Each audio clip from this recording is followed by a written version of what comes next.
सावन का पहला सोमवार मुबारक हो मैडम जी। ये लीजिए अपने पूजा की सामग्री। ये पूजा की सामग्री आप ही लेके आए हो? हाँ जी, आप ही ने फोन करा था ना, B/152 तो आगे देने के लिए। अब रहने दीजिए भैया, आप हमें सामान नहीं चाहिए, मैंने कहीं और से ऑर्डर कर लिया, आप जाइए। ये कैसी बात कर रही हैं आप? अगर इंतजाम हो गया तो आपकी थाली खाली क्यों है? देखिए, आप ऐसा मत समझिए कि हम बासी फूल उठा लाएं। ये हमारा बहुत पहले का काम है। सुबह सुबह ही सारी सामग्री आती है हमारे पास, बिल्कुल ताजे हैं, रखिए।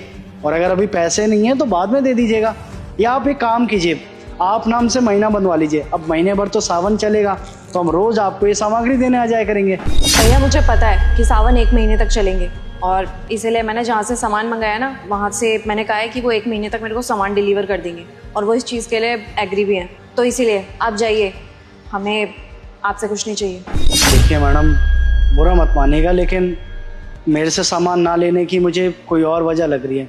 देखिए, आपको सामान नहीं लेना तो मैं आपसे कोई ज़ोर ज़बरदस्ती करूँगा नहीं, लेकिन आप पहले मेरे को वजह बता दीजिए कि आपको मुझसे ये सामग्री क्यों नहीं चाहिए। अरे क्या वजह जाननी है तुम्हें? वजह तुम खुद हो, एक बार खुद को देखो। और वैसे भी मुझे एक बात बताओ, तुम्हारा नाम क्या है? अब्दुल नाम है हमारा। हाँ, तुम्हारा नाम है अब्दुल और मेरा नाम है अंकिता ठाकुर। तो तुम्हें समझ में आ गया होगा ना कि मैं तुमसे सामान क्यों नहीं ले रही। और वैसे भी मुझे एक बात बताओ, तुम्हें पूजा का सामान क्यों बेच रहे हो? क्यों बेच रहे हैं? ये कैसा सवाल हुआ भला? हमारे पूर्वज ये काम करते आए हैं तो हम भी कर रहे हैं। ये जो प्राचीन शिव मंदिर है ना यहाँ पर, वहाँ पे हमारी ही दुकान है। पहले हमारे परदादा, फिर दादा, फिर हमारे पापा, और अब हम वो दुकान संभालते हैं। हमारा तो बहुत पहले का काम है, ये हम चला रहे हैं। आपने फ़ोन किया था हमें, इसलिए हम आ गए वहाँ से सामान लेकर। हाँ, तो गलती होगी ना मेरे से। अगर मुझे पता होता कि वहाँ पे दुकान आप लोगों की है तो मैं कभी आप लोगों को कॉल ही नहीं करती और ना ही सामान मंगाती। अच्छा, तो इसकी ये वजह है, मतलब मेरे से फूल लेने की आपकी वजह मैं नहीं, बल्कि मेरा धर्म है। हाँ, अब आ गया ना तुमको समझ। तो इसीलिए तुम यहाँ से जाओ, हमें तुमसे कुछ भी नहीं चाहिए। मैं यहाँ से चला जाऊँगा। आप हमसे ये पूजा पाठ का सामान नहीं लेंगे तो क्या हुआ, मैं किसी और को बेच दूँगा। लेकिन जाने से पहले ना एक सवाल करना चाहता हूँ आपसे, कर सकता हूँ? अच्छा, पूछिए, क्या पूछना चाहते हैं? अच्छा, आप एक बात बताइए, आप कभी बीमार पड़ी हैं? हाँ, कई बार। अच्छा, तो आप डॉक्टर के पास जाती होंगी, तो जब आप डॉक्टर से चेकअप करवाती है तो आप पूछती है कि वो डॉक्टर किस धर्म का है, किस जाति का है, या फिर उसकी कास्ट क्या है? कभी पूछने की कोशिश की है? पूछा है कभी आपने? ऐसे करवाया कभी चेकअप अपना? बट नॉनसेंस, ये सब पूछने की उनको कोई भी जरूरत नहीं पड़ती। वो डॉक्टर हैं, उनका काम है लोगों की जान बचाना, बस वो अपना काम करते हैं। वही तो मैडम, जैसे वो लोग अपना काम कर रहे हैं वैसे हम भी अपना ही काम कर रहे हैं। आपको जैसे मैंने बताया कि हमारे पूर्वज यही काम करते थे, तो हमें कोई और काम नहीं आता। हमने बचपन से यही काम देखा है, यही सीखा है और यही करते आए हैं हम। और आपकी जानकारी के लिए बता दूं कि सावन का जितना महत्व आपके लिए है ना, उतना ही महत्व हमारे लिए भी है। आपको पता है वो सालों से हमारी दुकान वहाँ पर क्यों चल रही है? क्योंकि हम किसी के आस्था के साथ ना भेदभाव और छेड़खानी नहीं करते। आपको पता है, इस काम की वजह से ना हमारा पूरा का पूरा परिवार शुद्ध शाकाहारी है। हम कोई भी ऐसा भोजन ग्रहण ही नहीं करते जिसकी वजह से किसी भी इंसान को दिक्कत हो। आपको पता है मैडम, लोगों से आप है और आपसे हम। अरे मैडम जी, हिंदुस्तान है, यहाँ पे भिन्न भिन्न प्रकार के जाति के, धर्म के लोग रहते हैं, और सबका काम एक दूसरे से ही चलता है। आपको हमसे सामान नहीं चाहिए, कोई बात नहीं, हम किसी और को बेच देंगे। लेकिन जाने से पहले ना आपको बस इतना करना कि यहाँ पर लोगों को बदलने से पहले उनकी सोच का बदलना बहुत ज़रूरी है। बाकी ईश्वर आपकी सारी मनोकामनाएं पूरी करे। चलता हूँ। हर हर महादेव। आप रुकिए भैया, सही कह रहे हो आप। अरे जब भगवान ने आप में और हम में कोई भेदभाव नहीं रखा, तो हम इंसान कौन होते भेदभाव करने वाले? भैया आप बहुत अच्छा काम कर रहे हो। आपकी प्राचीन दुकान है आपने बताया, और अंकिता, हमें भी कोई परेशानी नहीं होनी चाहिए यार। हमें तो अपने फूल और बेलपत्र से मतलब होना चाहिए बस। हम इनको पैसे दे रहे हैं और बदले में पूजा की सामग्री ले रहे हैं, और क्या? इसमें भेदभाव कहाँ से आ गया? हाँ राहुल, आपने बिल्कुल सही कहा। जब उस भगवान ने हम लोगों में कोई भेदभाव नहीं किया, तो हम इंसान होते कौन है एक दूसरे में भेदभाव करने वाले। और हाँ भैया, प्लीज़ मुझे माफ़ करना, जो पहले मैं आपसे बदतमीज़ी कर रही थी ना, उसके लिए। मुझे अच्छे से समझ में आ गया है कि हर इंसान बुरा नहीं होता, कुछ आप जैसे अच्छे लोग भी होते हैं। भैया अब मेरे को मेरा सामान दे दोगे, मेरे फूल और बेलपत्र, मेरे को पूजा करनी है और मैं पूजा के लिए लेट हो रही हूँ। हाँ हाँ मैडम, हम तो ये सामग्री देने के लिए ही आए थे आपको। लीजिए।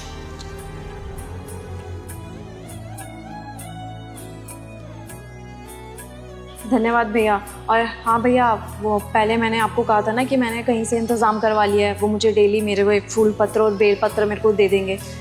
मैंने झूठ बोला था आपसे। आप ही क्या मुझे ये हर दिन दे जाओगे 1 महीने तक? पता है मैडम, आपने झूठ बोला था मुझसे, पर कोई बात नहीं, अब से हर दिन पूजा की सामग्री आपके पास टाइम से पहुंच जाएगी, ताकि पूजा में आपकी कोई देरी ना हो। बाकी आप लोग जाइए और अपनी पूजा प्रारंभ कीजिए। चलता हूँ, और भी जगह देने जाना है मेरे को। ये हर हर महादेव। हर हर महादेव। हर हर महादेव भैया। चले राहुल, पूजा के लिए देरी हो रही है। ठीक है, चलो।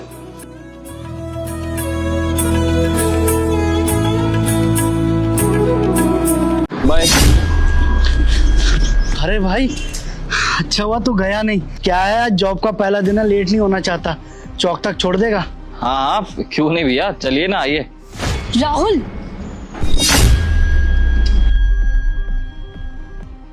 अरे जतिन भैया, आप ये क्या कपड़े पहन रखे हैं आपने? ये सिक्योरिटी गार्ड की ड्रेस पहन के कहाँ जा रहे हैं आप? अरे सलोनी, मेरी ना नौकरी लगी है कंपनी में, वहीं जा रहा हूँ बस। अरे आप कैसी बात कर रहे हो? इतने बड़े आदमी होकर आप सिक्योरिटी गार्ड की जॉब करोगे? क्यों मेरे से मजाक कर रहे हो? आप लोगों का इतना बड़ा घर है, दोनों भाई कामयाब हो आप क्यों मेरे से मजाक कर रहे हो? सुबह सुबह मैं ही मिली आपसे मजाक करने के लिए। सलोनी, अरे तू वहाँ क्या उनसे बात कर रही है? आजा ना, घर चल के चाय पीते हैं। अरे दीदी रुको, मैं बात कर रही हूँ, अभी आती हूँ। अरे भैया, मेरे को एक बात नहीं समझ में आई। आपके छोटे भाई का इतना अच्छा बिजनेस है, तो आपको गार्ड की जॉब क्यों करनी पड़ रही है? और अगर कोई ऐसी भी दिक्कत है तो आपके छोटा भाई तो आपका खर्चा उठा ही सकते हैं। ऐसी भी क्या बात आ गई जो आपको ये जॉब करनी पड़ रही है? वो क्या है ना कि अभी तो कुछ काम था नहीं, और कोई काम करने के लिए भी नहीं है घर पे, तो सोचा कि नौकरी कर लेता हूँ। सिक्योरिटी गार्ड का काम मिला तो यही पकड़ लिया, बाकी सब ठीक हो जाएगा तो आगे की आगे देखेंगे। अभी तो यही करना पड़ेगा फिलहाल। बस इसीलिए मैं राहुल को बोल रहा था कि ये मेरे को ये नाके तक छोड़ देगा, तो वहाँ से ऑटो चलते हैं वहाँ तक के लिए, कंपनी तक के लिए, तो फिर वहाँ से चला जाऊंगा। मैं आपकी बात समझ रही हूँ भैया, लेकिन आप एक चीज तो देखिए कि आप इतने बड़े आदमी होकर इतना छोटा मोटा काम करेंगे और आपकी पापा की कितनी ज्यादा इज्जत है। ये काम अच्छा लगेगा आप पर? ये आप खुद सोचो। अरे नहीं नहीं, ऐसी कोई बात नहीं है। अब क्या है, भाई को परेशानी क्यों करना, अपने पैरों पे भी तो खड़ा होना है, अपने लिए तो कुछ करना ही है ना जीवन में। तो बस इसलिए नौकरी मिली है तो यही कर रहा हूँ मैं। आपके पिताजी नहीं रहे, आपको लोग देखेंगे छोटा मोटा काम करते हुए, तो आपको कैसा महसूस होगा और कितनी शर्मिंदगी महसूस होगी बताइए आप। समाज में इतनी इज्जत होने के बाद अगर आप ये काम करोगे तो क्या इज्जत रह जाएगी आप लोगों की? समझ रहे हो आप? लोगों को तो चाहिए बहाना मजाक बनाने का, आप लोगों का मजाक बनाएंगे। क्या कर सकते हैं सलोनी, घर चलाने के लिए कुछ तो करना ही पड़ेगा ना। तो बस ये नौकरी लगी है तो ये कर रहे हैं। बाकी भगवान ने सब कुछ सही चाहा तो जीवन बहुत बड़ा है, बहुत लंबा है, देखेंगे आगे क्या हो सकता है हमसे। भगवान को यही मंजूर है, तो बस जा रहा हूँ नौकरी पर। सलोनी, तुझे पता है मैं नया सूट लेके आई हूँ वो नई वाली दुकान से, आजा तेरे को दिखाती हूँ। अरे दीदी रुक जाओ, अभी आ रही हूँ, इतनी इंपॉर्टेंट बात चल रही है और आप कैसी बात कर रहे हो? रुक जाओ। राहुल भैया, मेरे को एक चीज बताइए, आपका इतना अच्छा बिजनेस है, आप अपने बड़े भाई की जिम्मेदारी तो उठा सकते हैं ना, और आप उनको ये काम कैसे करने दे रहे हैं? आप अपनी फैक्ट्री में कोई काम दे दो उनको, पार्टनरशिप में काम कर लो, क्या हो जाएगा? ऐसे उनका भी काम चल जाएगा और आपको भी सारा मिल जाएगा, इसमें कोई बुरी बात है? अगर ये आपके संग काम करेंगे तो आपका बिजनेस भी बढ़ेगा और लोग आपकी इज्जत भी करेंगे। और एक बात और, मार्केट में ना आप दोनों का नाम हो जाएगा कि आप दोनों बिजनेस संभाल रहे हो अपने पिताजी का। अरे नहीं नहीं, राहुल क्या कर लेगा इसमें, उस बेचारे को क्यों परेशान करना, वो तो बेचारा खुद काम की टेंशन लेता रहता है इतनी।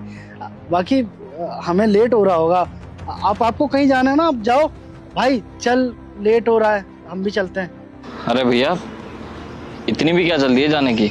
आप बता ही रहे हैं, पूरी बात बताइए ना उन्हें भी तो पता चलना चाहिए कि हमारे बीच चल क्या रहा है। दरअसल सलोनी, बात यह है कि जो तुम्हारी दोस्त है ना, इसे बिल्कुल भी नहीं पसंद कि मैं भैया के लिए कुछ भी करूं। वो बस ये चाहती है कि मेरा भाई मेरे से हमेशा के लिए अलग हो जाए। भैया अपना कहीं भी बाहर खाए या कुछ भी कमाए, बाहर रहे, कुछ भी करें, अब रहे या ना रहे उसको उससे कोई भी फर्क नहीं पड़ता। वो बस ये चाहती है कि भैया यहाँ से चले जाए हमेशा के लिए। लेकिन ये एक चीज भूल गई है शायद पिताजी के जाने के बाद ना भैया ये हैं जिन्होंने मेरे को संभाला है, मेरे को पढ़ाया है, लिखाया है। और शायद इनको तो याद ही होगा, मुझे एक बार 5 करोड़ रुपए की जरूरत पड़ी थी। मैं बिल्कुल लॉस में जा चुका था, खरे सड़क पर आ गए थे हम लोग। तब भैया ने अपने हिस्से की जमीन बेच दी थी मेरे लिए और मेरा बिजनेस दोबारा चलाया था ताकि मैं अपने पैरों पर खड़ा हो सकूं, मुझे किसी भी चीज़ की दिक्कत ना आए। लेकिन आज जब भैया का बुरा वक्त आया ना, तो तुम्हारी दोस्त क्या कह रही है कि भैया को इस घर से निकाल दो, जो इनके हिस्से की बाकी बची हुई जमीन भी है ना वो भी अपने नाम कराओ और इनको सड़क पे भीख मांगने के लिए छोड़ दो। क्या करूँ अब? 7 फेरे लिए मैंने उसके साथ, वो भी अपना घर छोड़कर आई है। अब उसकी बात मेरे को ज़्यादा सुननी पड़ती है मेरे भैया से। वैसे मैं हूँ तो जोरू का गुलाम ही। भैया मुझसे जब भी पैसे मांगते हैं ना, हमेशा उनको मैं बहाना लगा देता हूँ कुछ ना कुछ कि भैया अभी मेरी लिमिट फुल हो रखी है, अभी मेरे अकाउंट में पैसे नहीं है, कल मेरे को किसी और को पेमेंट देनी है तो मैं आपको दे नहीं सकता। अब मैं इतने बहाने मार चुका हूँ ना कि भैया को भी समझ आ गया है कि मैं अपने बीवी के इशारों पर चल रहा हूँ, ना कि भैया के कहे पर। अब भैया बेचारे क्या करेंगे? उन्हें तो उम्मीद थी ना मुझसे कि उसका छोटा भाई कमा रहा है तो उसके लिए कुछ ना कुछ तो कर ही देगा, उसे भूखा थोड़ी ना मारेगा। लेकिन अफसोस, उनकी उम्मीदों पे मैं खरा नहीं उतर पाया, तो इसलिए भैया बेचारे सिक्योरिटी गार्ड की नौकरी करने लगे। उन्हें भी तो अपना पेट पालना है ना। अब पापा की इतनी इज्जत जो है, भीख मांगकर उसको मिट्टी में थोड़ी ना मिला सकते हैं, तो इसलिए सिक्योरिटी गार्ड का काम कर रहे हैं। दीदी आपने तो ये बहुत गलत किया भैया के साथ। और नहीं तो क्या, आप इसको शरीफ समझते हो? आपको पता है एक बात, एक लड़की ही होती है, पराए घर से आती है और 2 सगे भाइयों के बीच लड़ाई करवा देती है, उनके बीच एक दीवार बना देती है कि कभी दोनों भाई आपस में मिल ही ना पाए। चलिए भैया, लेट हो रहे हो क्या आप? काफी बात हो चुकी है, चलें?